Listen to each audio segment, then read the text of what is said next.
गट्टू राजा चील का बहुत खास था।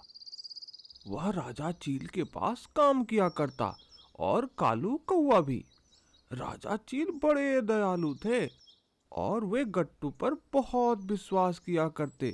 अरे गट्टू, क्या हमारे खेत की फसलें सही हैं और हमारे जंगल के सारे पक्षी कैसे हैं?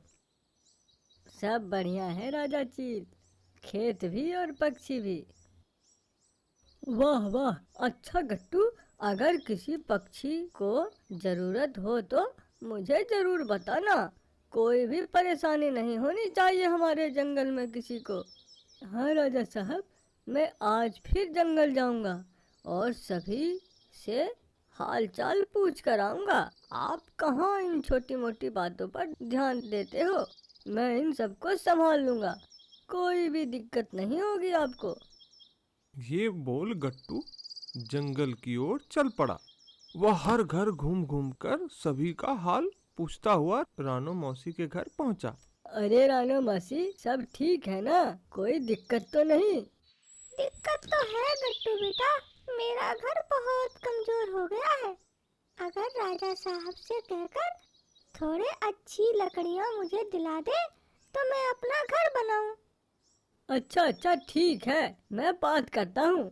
और वह राजा साहब के पास पहुंचा। कहो गट्टू, जंगल में सब ठीक है ना? नहीं नहीं राजा साहब, बहुत कमियां हैं, पक्षी काफी परेशानी में हैं। तब तो मुझे उनसे मिलना चाहिए और जो मदद हो करनी चाहिए।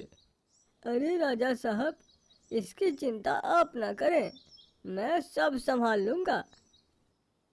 गट्टू इस तरह राजा का विश्वास जीतकर राजा से धन और अनाज अपने लिए इकट्ठा करता था। ये बात राजा साहब को कई पक्षियों ने बताई, इसलिए वह यह बात जानने के लिए एक योजना बनाई थी। अरे गट्टू, मुझे जरा अपने भाई के पास जाना होगा। आज सुबह खबर आई कि उसकी तबीयत बहुत खराब है, तो तुझे ही मेरे बाद जंगल और सभी पक्षियों की देखभाल करनी होगी।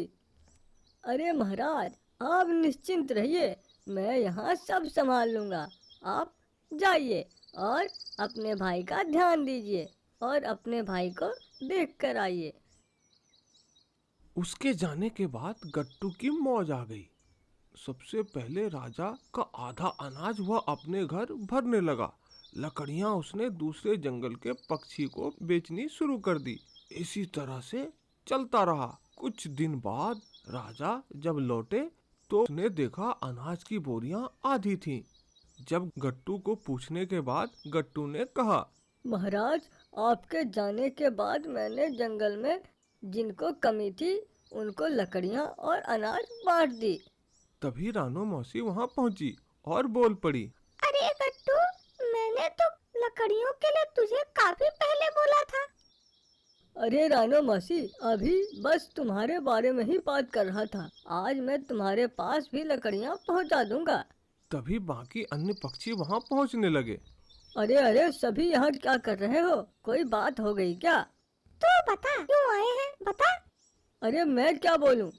गट्टू, अब तेरी सारी पोल खुल गई है। तूने मुझे और सभी जंगल के पक्षियों को ठगा है और तू जैसे को मेरे जंगल में रहने का कोई अधिकार नहीं। तू फौरन यहाँ से चला जा, वरना तेरे लिए अच्छा नहीं होगा। अब गट्टू सब समझ चुका था। वह फौरन वहां से चल पड़ा। इधर राजा ने सभी गट्टू का चुराया सामान बाकी पक्षियों में बांट दिया।